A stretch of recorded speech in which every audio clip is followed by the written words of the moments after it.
without further ado, I'm going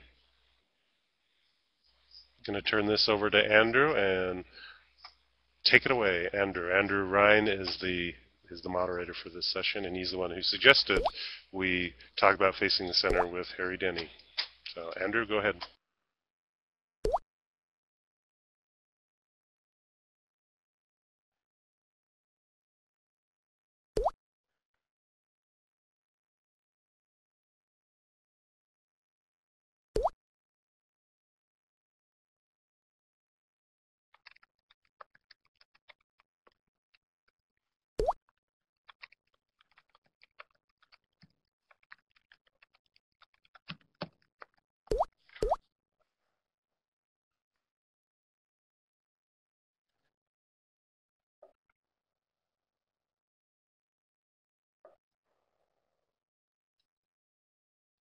I thought you were from Iowa.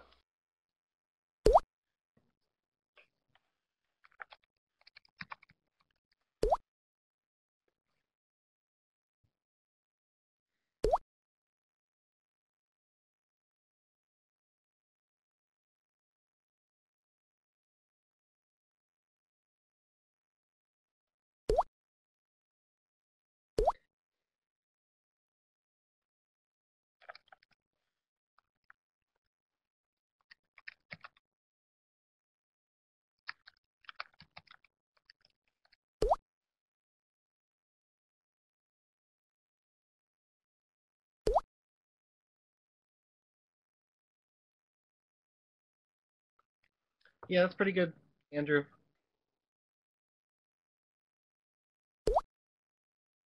I guess the only thing that I would add to what you said is that St. John's has three campuses in New York City, two of which we have writing centers at.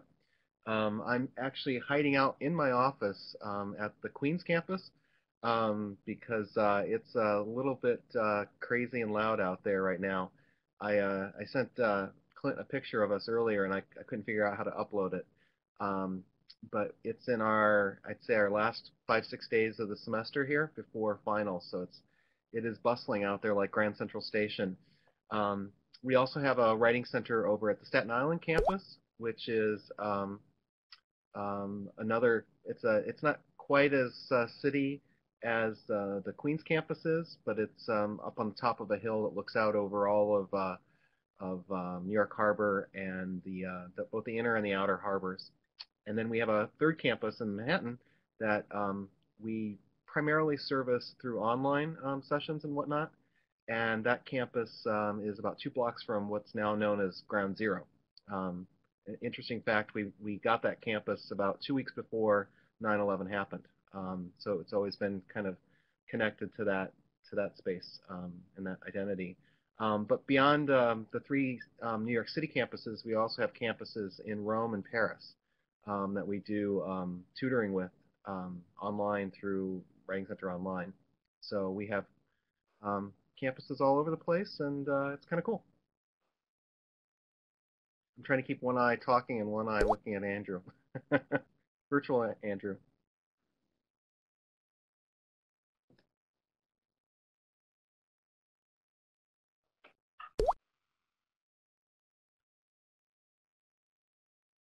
No problem. Just holler if anybody out there can't hear me if I start to break up. Yeah, we also encourage questions from those of you out in the crowd. Again, if you want to hook up, you just click on Start Broadcasting. It's always fun. Eric did it last week, and it was actually helped out the discussion quite a lot.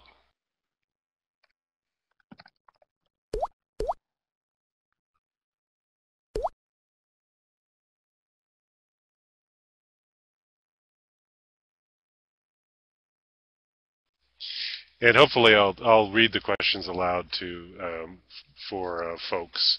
Um, some folks may be watching the recording and they can't quite read it, so I'll do that as well. So Andrew's asking for questions. Come on.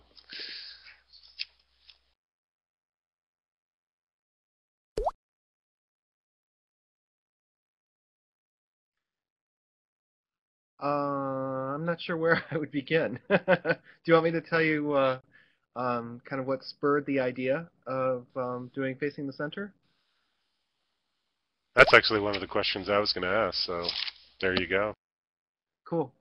So Facing the Center actually started off at the way at the beginning um, as an idea that grew out of a C's panel that I did with a bunch of my graduate students back in the well, quite a number of years ago now, where we wanted to talk about literally how changing the face of who works in the writing center, but also who comes to the writing center, impacts on the experience of the writing center.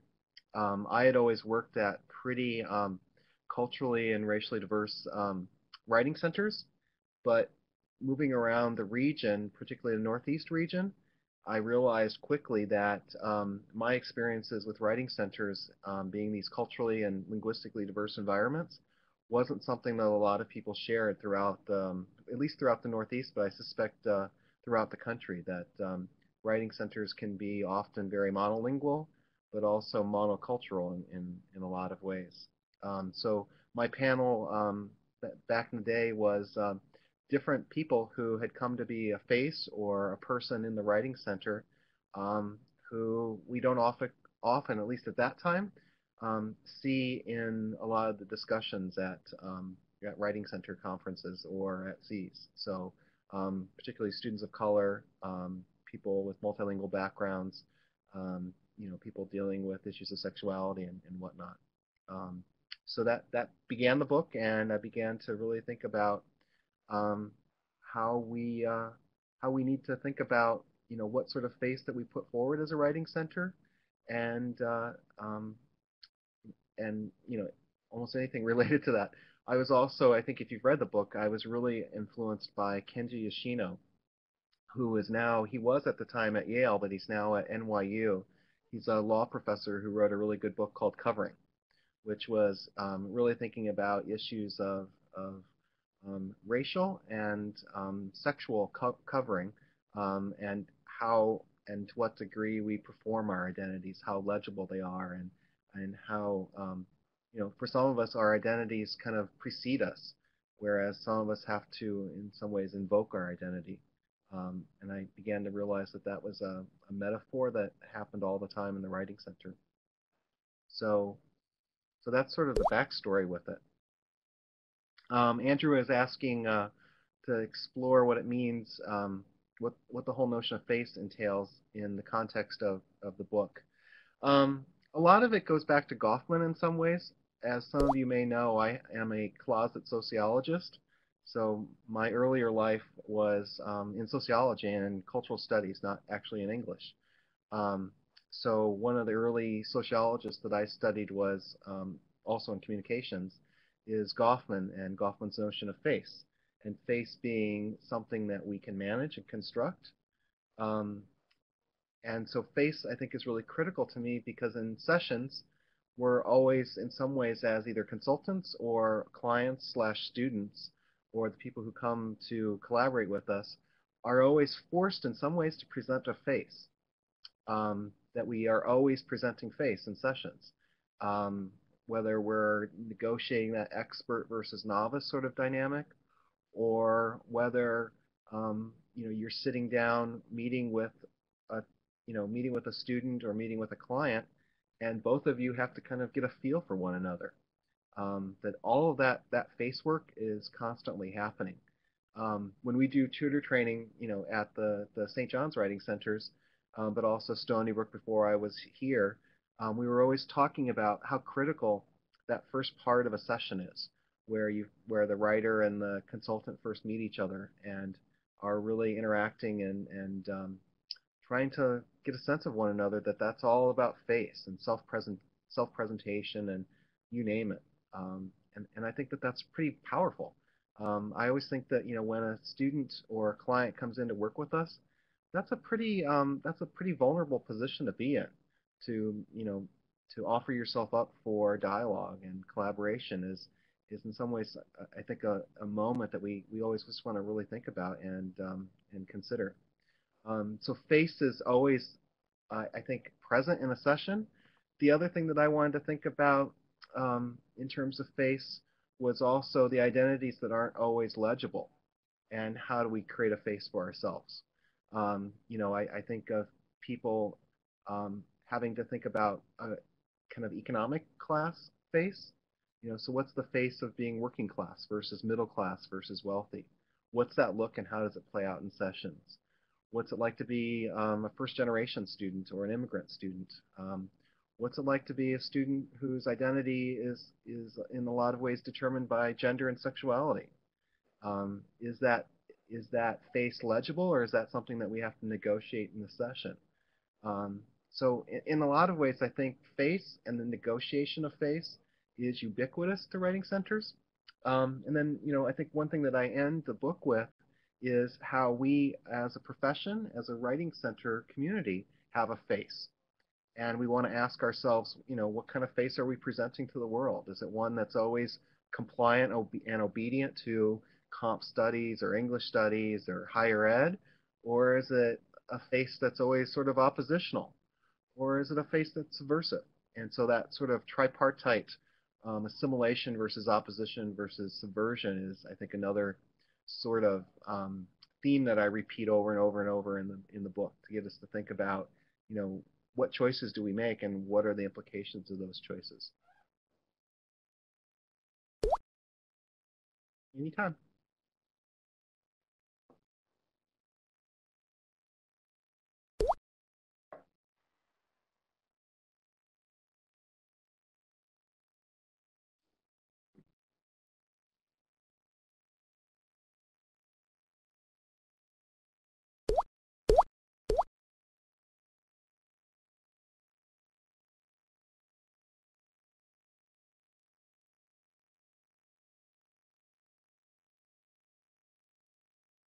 Hi there, can you hear me?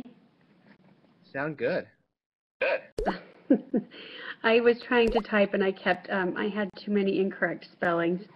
So I'll post my question verbally and then I'll sign off so there's not the feedback. Harry, your book is really important to us here at the SLCC Community Writing Center because we work with such diverse population of writers. So your work is used a lot in our own presentations and our staff working together. And I've noticed the writing assistants, they're thinking about the work that they do has become more transactional and collaborative. The idea of learning from the writers that enter our center has become important. And I am wondering what the reaction is of other staff members as well. I mean, we'll have someone who comes in writing a letter to their parole officer, and half hour later, a professor who's working on a novel. And having to be flexible between the different types of writers. I'm wondering what your reaction has been amongst other writing centers and other writing tutors read and used and absorbed this book. You broke up a little bit at the end.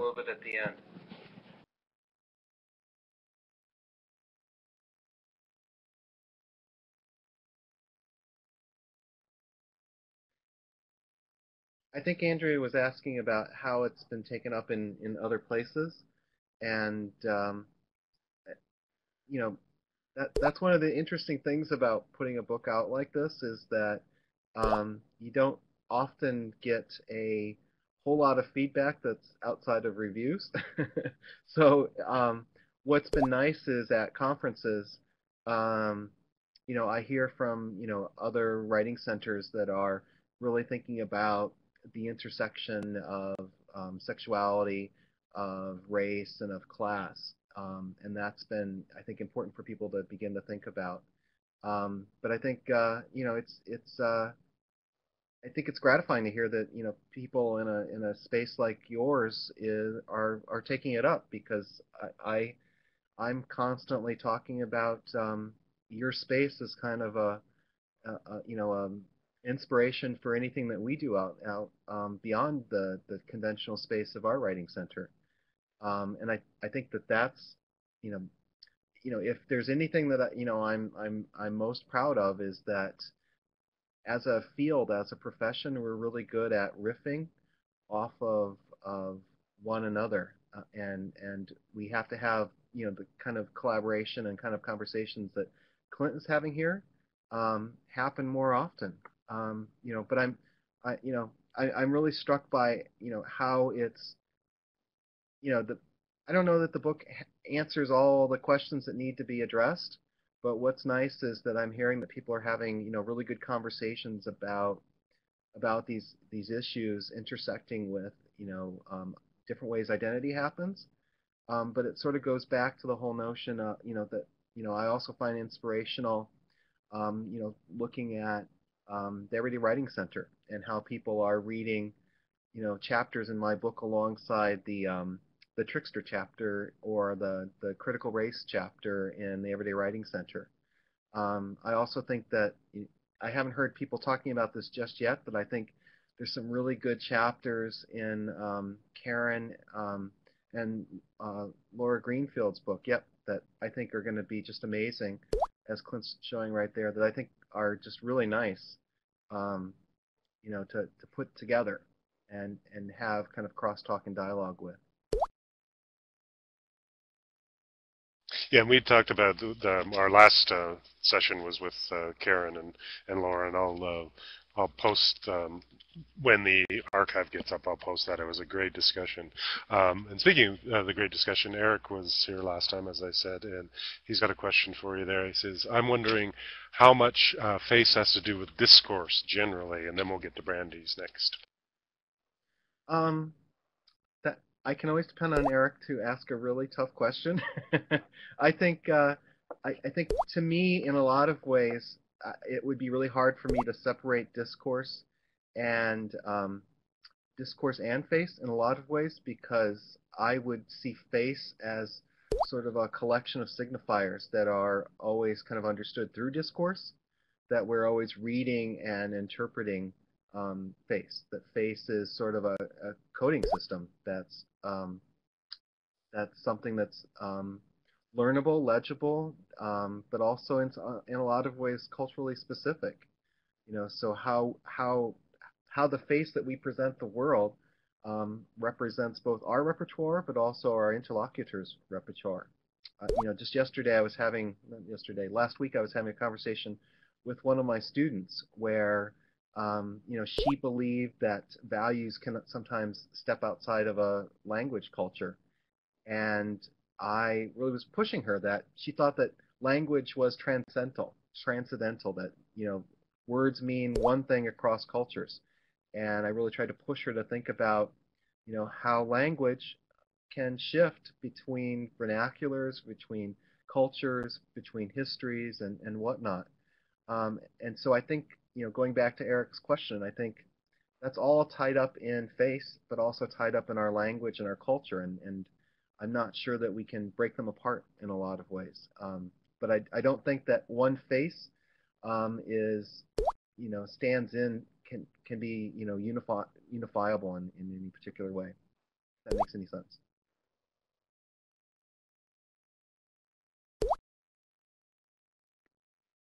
Did I get that, Eric? Sounds like you did. Hang on, let me scroll back up to get Brandy's question.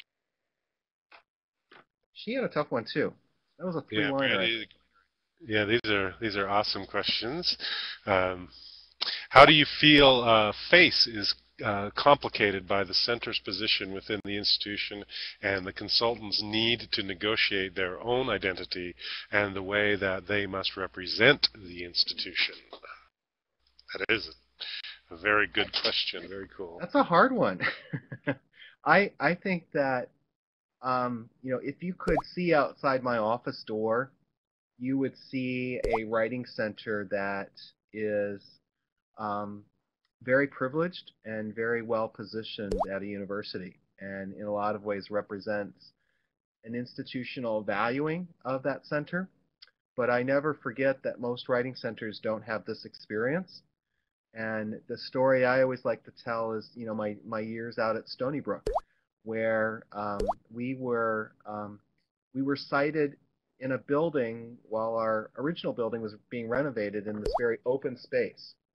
And I have to tell you, in all the years that I've done writing centers, that was the coolest writing center space that we ever had, because institutionally, we were positioned centrally, and all the faculty offices were all around us. And so the faculty really began to learn the work of the Writing Center just by hearing us constantly. And, a lot like what Beth talks about in Noise from the Writing Center, we were a pretty damn noisy place from time to time, and the faculty would get annoyed with us and whatnot. But it said a lot about how we were positioned, and it was really sort of educational to be that visible and, in that sense, very audible, in an institution. Um, a couple years later, when we were getting ready to move back into our original building, we discovered that the university and the English department and the first year writing program had forgotten about incorporating the Writing Center into the planning of the new building. And so we were about 8 months out from moving back into our new building, and they had forgotten that, oh, we have this Writing Center, and what are we going to do with it? And so our Writing Center got shoehorned into what would have been a nice big classroom space. And so to this day, I think if you go out there at Stony Brook, there's still the whiteboard where it would have been for the classroom, and it looks like a converted classroom. And I always think that that tells you a lot. Eric may or may not remember this, but when I was a graduate student at Temple, the Writing Center there was in the basement of a building that couldn't be sprayed for bugs because they were doing psych experiments on beetles and roaches upstairs. So we had a Writing Center at Temple down in the basement of Weiss Hall that you had to literally know exactly where you're going to ever find that Writing Center. And of course now it's in this really beautiful central space on that campus in a building next to the library. And Lori and company have this really beautiful space. But I was always struck by a Writing Center that's kind of hidden in the basement, literally shunted away. And when I was a grad student there, we had to fight off monster-sized roaches during sessions sometimes. So I always thought that really tells students something about a Writing Center space. I thought it was also ironic that the campus African American archives were next door to us, so that also said something about how the institution valued African American archival research as well. I think so. I think our institutions say a lot about us and where we place our writing centers. And I'm not going to be one of those folks that kind of bemoans writing centers being a part of a learning commons, because I think it's institutionally and context specific. I've seen a lot of really beautiful writing centers and really well integrated writing centers that are parts of learning commons and parts of libraries. I think one of the ones I love the most, not that I've seen them all, is up at UConn. Tom Dean's writing center there is just absolutely gorgeous, and it's part of this really vibrant space that's sort of neat. So I guess in that sense, going to Brandy's question, I think that our institutions signify us, and we signify the institutional values. About how we're positioned and whatnot. But the other part of, I think, Brandy's question is really interesting, and that is how do who our consultants are say something about the institution and say something about the writing center. And I can't agree more with Brandy. I mean, one of the things that we've really worked at St. John's is making sure that we are not only culturally diverse, not only academically diverse, but we're really struggling with becoming linguistically diverse. So really thinking about how we become a writing center and how our consultants represent both the values but also the face, whether it's linguistic or physical face, of who's coming into the writing center. So if I have a writing center that's staffed exclusively with monolingual students, I think what Nancy Grimm is always telling us, what's that say about linguistic diversity on campus? What's that say about our real everyday practice? And the third thing that I would throw into what Brandy was asking, Ann Geller is our WAC director here, and she and I do a lot of work with making sure that we reach faculty and make sure that faculty understand that this is a space that they too can come in and work. And over the years, that's really taken off here. So faculty feel like the Writing Center is a space for them, and what's been nice about that is that's also kind of changed the culture. So the Writing Center isn't this sort of like hidden space that is only students, but is this really nice arena where they can come and they can work with my folks. And, just last week I had a faculty member in, I believe, history come over and workshop an article that she got sent back from an editor. And she was working with one of my sophomores.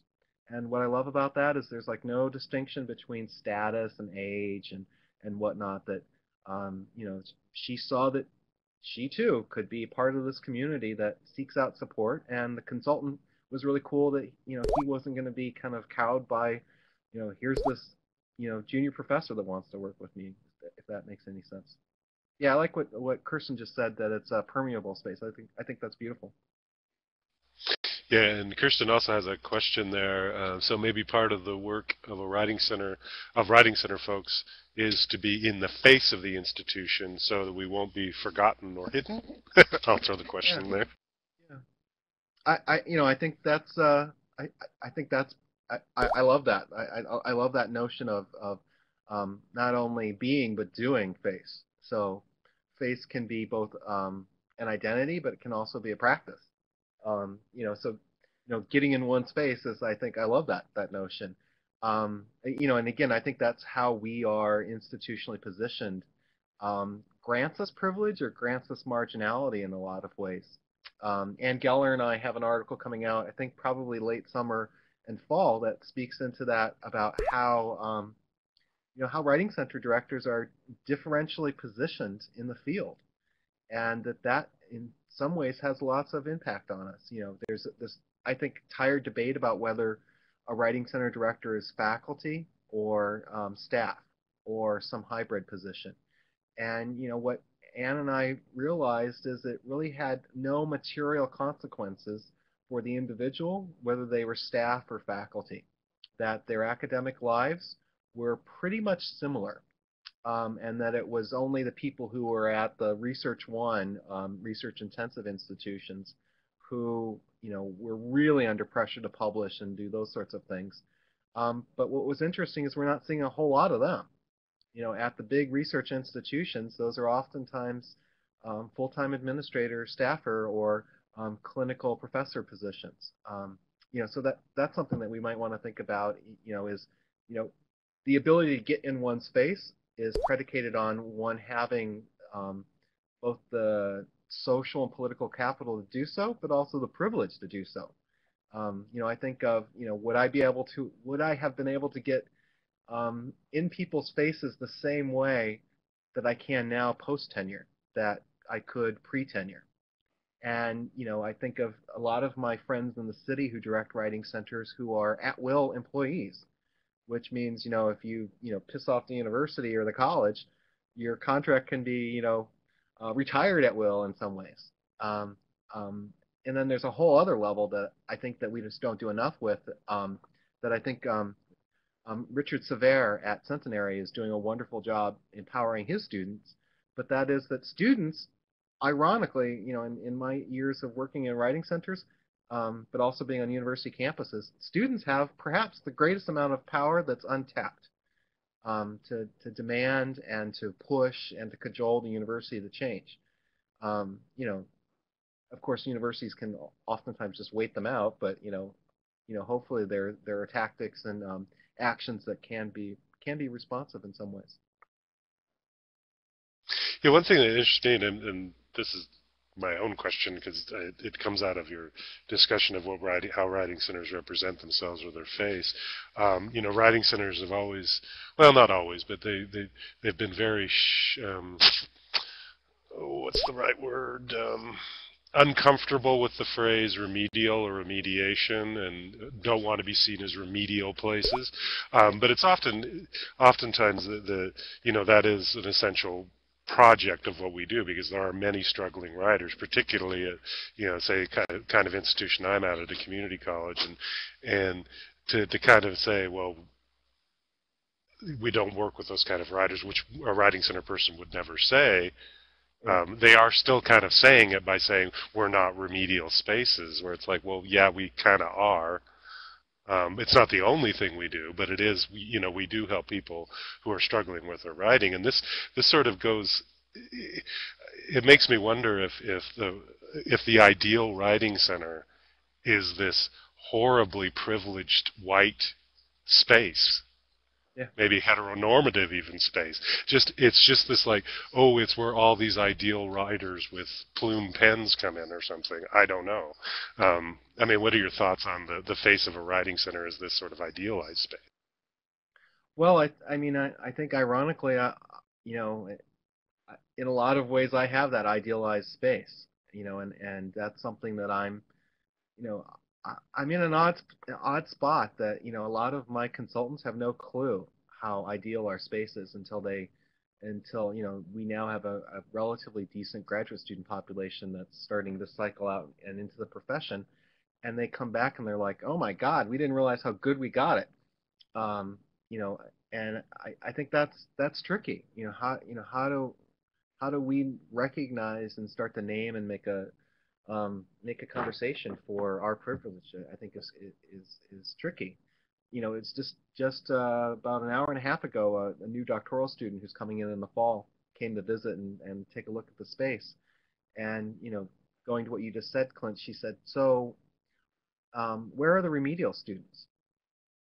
And it was kind of an awkward moment because in some ways we've worked really hard at St. John's to sort of change that language and change the faculty and administrative notion that remediation is something that we can ascribe to particular groups of students. So we, particularly Anne, myself and Derek, our institute director, have worked really hard at changing how faculty and administrators talk about any students coming into the university. So it's no longer a question of students need to be fixed, but we need to think about what practices work with different sorts of students. Um, as Clinton just wrote, the remediation versus developmental is I think really charged language. And another signifier that we work really hard at, that some of my students are actually, as we do a lot of inquiry-based research in the center, so some of the consultants are doing research on how it is that we use the code ESL to both signify and in some ways marginalize students, if that makes any sense. So it's a really I think interesting charged moment to think about how that plays out. But we've actually tried to change the culture away from both the University Writing Center and next door to us is the University Learning Commons, away from remediation, as though we can, in some ways, identify and parcel out just those students. But it's tricky. It's an ongoing battle because I don't want us to say that we aren't working with students who are struggling more than others, but I think we want to have a culture where everyone is encouraged to seek out support wherever they are in the learning or learning to write or teaching process, if that makes any sense. And we've made a lot of inroads by actually getting faculty in here and just spending time watching how learning happens in here, and it really changes the dynamic, I think, in powerful ways. Yeah, in terms of yeah, I think the remediation and developmental and all those are like you say, highly charged and problematic. And ultimately, if we're thinking in terms of abilities, everybody has diverse abilities. I mean, there's things that I need remediation on. Honestly, math is a big one. I'll be forever a remedial math student, I think. Yeah. Eric asked what made the student assume that there were no remedial students. She, I think, made the assumption that all we work with here are what some might name as remedial students. So it was sort of flipping it. And so I kind of hedged and said that, just as I wouldn't signify particular students as ESL, I wouldn't signify particular students as remedial. I think we're either all of us are remedial or none of us are remedial. All of us are ESL or none of us are ESL. And in saying that, I'm saying that out loud, realizing that that's not necessarily the best kind of binary to set up. But I want us to kind of move away from that to what are any student's needs in a particular situation. Yeah, and yeah, sorry, I was just going to say there's some interesting bridges between these conversations because just last time with Karen and Laura, they talked about the students' right to their own language as well as the sort of the problems with, you know, well, various students being, sort of their dialects or versions of English is being put down or not accepted, as well as Neil Lerner, like also last week, talked about the sort of history of remediation, as it were, in the center, and it's very fascinating stuff, these connections. But sorry, I just wanted to make that. Randy had asked what our space looks like, and if you click on that link, you can see it. It's kind of it's a scary space in a lot of ways. Scary nice. But it's, yeah, we've got more than 2 tables. We have it set up in case you can't go to that link. I would say we have about 8 to 10 kind of library-sized tables interspliced with kind of nice bookshelves, freestanding bookshelves. And then all around the center we have lounge/couch spaces with nice tables. Because when Derek Owens was designing it, and when Derek was designing it, I got some input because I was hired about that time that they were creating the space. We wanted to have a space where, I mean, it goes back to the metaphor for the book, where literally the writing center was at the center of the space. First year writing is peripheral to the writing center. So in order to go see your first year writing professor, you have to pass through the writing center. If you're coming into an event with Anne that you're doing faculty development, you have to pass through the writing center. And our conference room has a glass wall, so that if you're having a meeting, if you're in a faculty meeting, you can't but not look out off that conference room and look at all that is the writing center happening out beyond you. So we wanted to create a metaphor of writing at the center, and literally, if you look at a map of our campus, we are literally at the center of the largest building on the center of the main campus, yada yada yada. So we were really trying to quite consciously change the face of the writing center.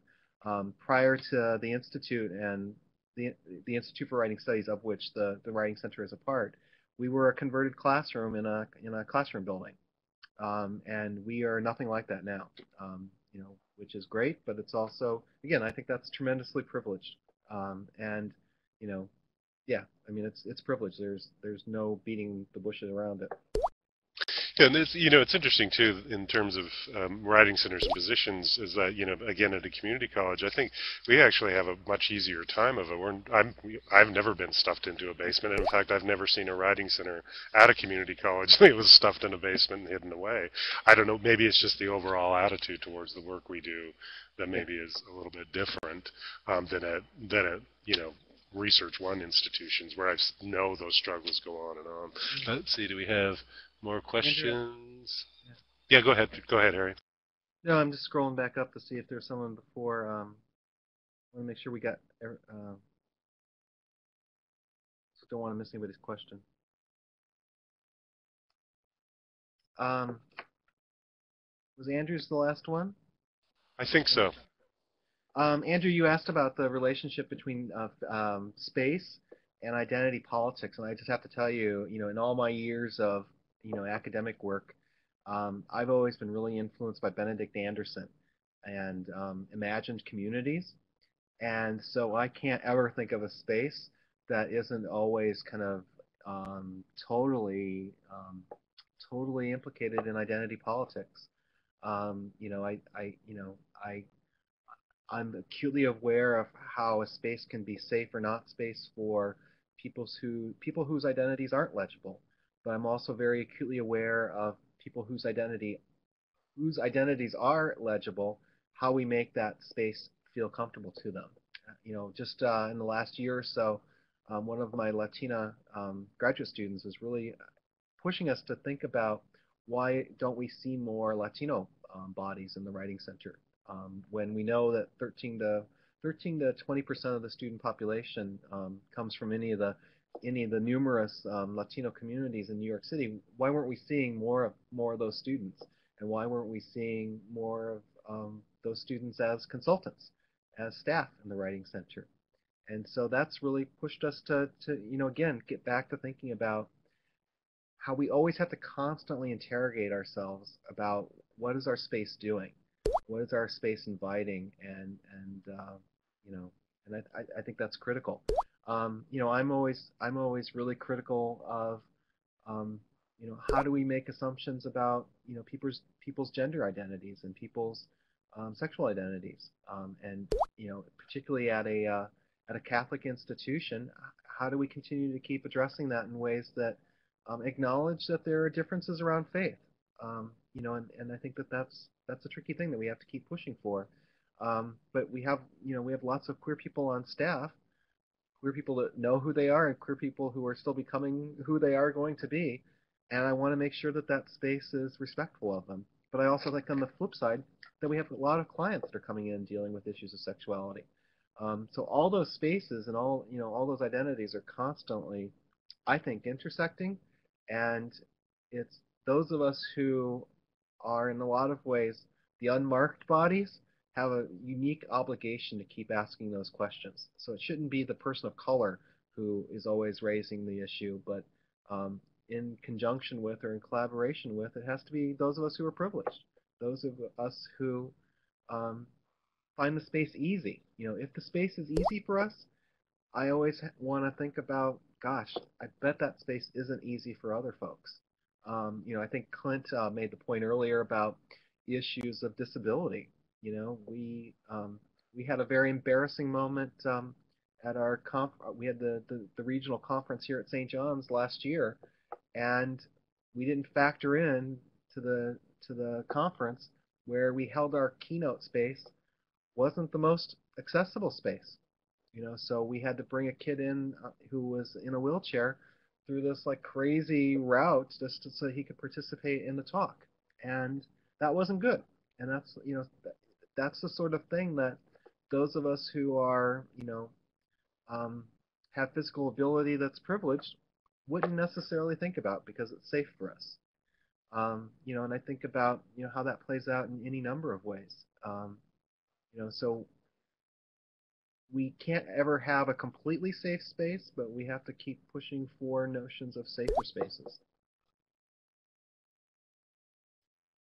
Ooh, that's a tough question, Brandy.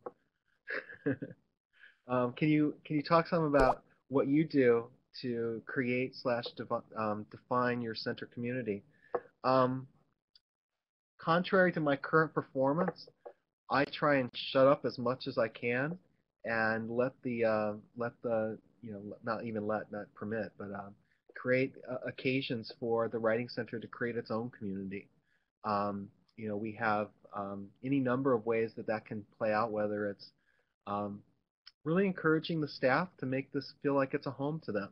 So a lot of the staff don't check in and check out, but they will spend the whole day here hanging out. I mean, it also helps to be a commuter school, so people are by and large on campus, but that's critical. I like, yeah, shared governance. I think that works, Clint. Um, I also think that it's critical what sort of values you communicate when you're either hiring staff or you're putting out assistantships. That the first time that you meet someone and you're teaching them about the values and the culture that is operative in that space, you're telling something about community. And so, when we're hiring, particularly at the undergraduate level, it's never about me hiring, it's about my staff being a part of the hiring process. So right now we're doing a hiring process where the consultants themselves are part of that process. And I think that creates people very invested in the community. So the consultants themselves have a stake in who gets hired and who doesn't. We're also trying to play that out with our grad program, whether it's the master's or the doctoral students, really thinking about how does the staff here get to have a voice in that process. So that's, I think, critical. So community to me is both physical, but it's also, I don't like this term, but ideological, um, philosophical, cultural. So we have, you know, we continue to define community in expansive sort of ways. So I would actually say that there are multiple communities at place, if that makes sense. And we've just got a few minutes left, about 3 minutes left. And Kirsten does have a statement there. So Kirsten says, I wonder too if there is a bit of tension between consultants loving their WC so much that it begins to narrow what it means to be a consultant. That's a great question. We actually had early on in my tenure here, we we had what I would, and I think Derek's actually wrote about that in Kevin Dvorak and oh, I'm gonna mess up. What's Shanti's last name? Shanti Bruce. Bruce, yes. Shanti and Kevin have this um, book called Creative Approaches to Writing Center Work, and Derek has a piece in there about that, where we used to be sort of a clubhouse writing center. And so when we do our hiring, when I'm briefing people how to do that, how to do interviewing, and to think about what questions are appropriate, not appropriate, yada yada yada, I ask them to really think about how do we continue to reinvent the community that comes into the writing center. And what I'm basically trying to tell them is to be constantly vigilant against us being this closed space, as Kirsten's suggesting, that we really think about, yeah, have a love for the writing center, but make it be as inclusive as possible, so that it's we have kids that are not just kids, we have adults and grandparents that work here, that are, again, represent a range of academic backgrounds, range of cultures, and a range of linguistic values.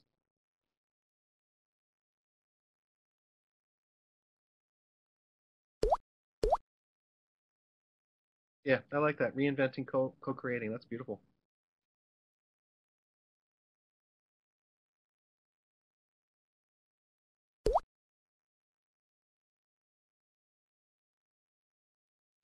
Any parting thoughts for me, you mean?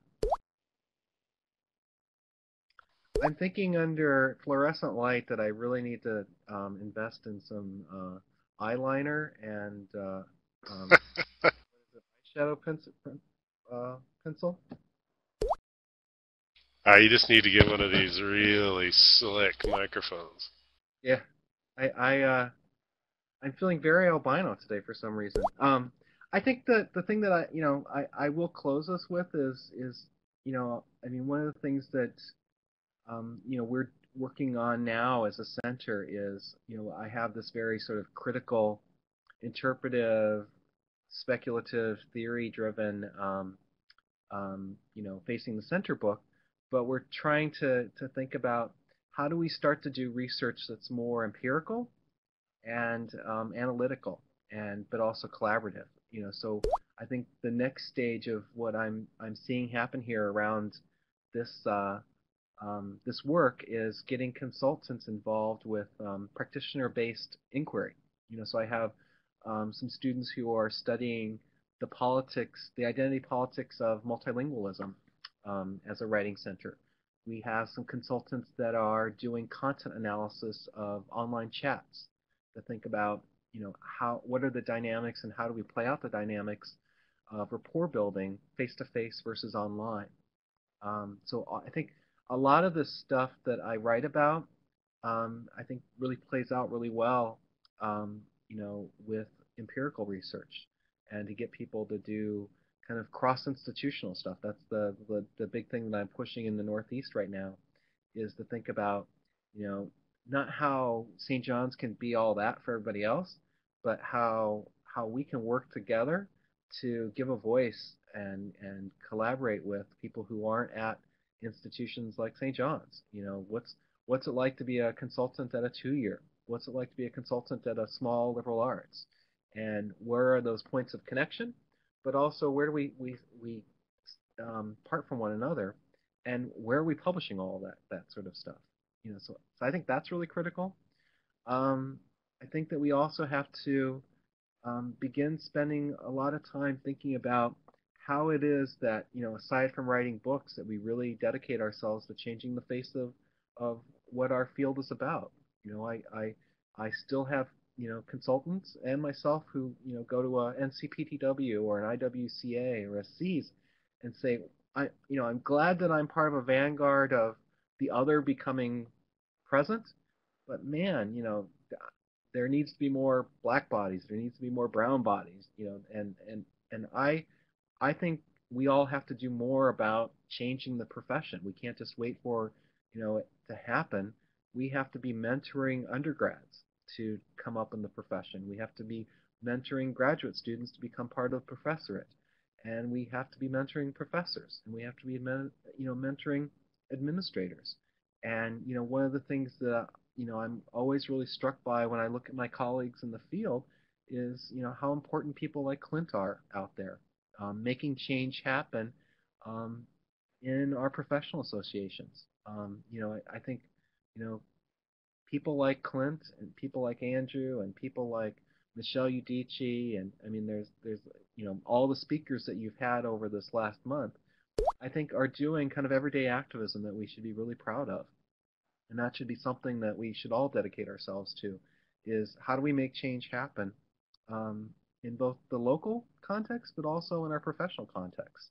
And how do we dedicate ourselves to continuing to not rest on our laurels but reinvent and recreate, as I think Kirsten said so well. I think that has to be what drives what it is that we do. Yeah, very well put, Terry. I mean, I think writing centers, if anything, are places of exploration and change and growth, and I think you represent that really well.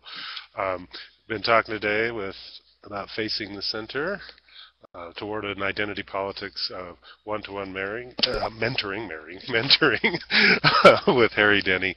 And this is the last in our spring's discussions, peer-centered discussions. I don't think it's going to be the last. I was thinking it might be just a one-off, but there's been enough interest that I think we'll start them up again in the fall. I like the compressed nature of them, just doing them for a short amount of time and then just moving on. But if you do have any suggestions for any more authors you want to meet with or books you want to talk about, you can send me an email or you can go on the Facebook group. Kirsten, the archives are going to, it isn't actually archived in TinyChat. The UMIS recording person there is actually recording, and he puts them up for us. And I will send a link to WCenter. I'll also post it on the PeerCentered blog. That's peercentered.org. But thank you again, Harry, and thank you everybody for participating. And I look forward to continuing on this discussion, and hopefully we can keep it up. It'd be nice to see some posts talking about issues like this on WCenter for sure. We've already talked about silence and whatnot. Hopefully we can break that silence and keep talking and keep discussing. Thank you all again. Thanks, guys.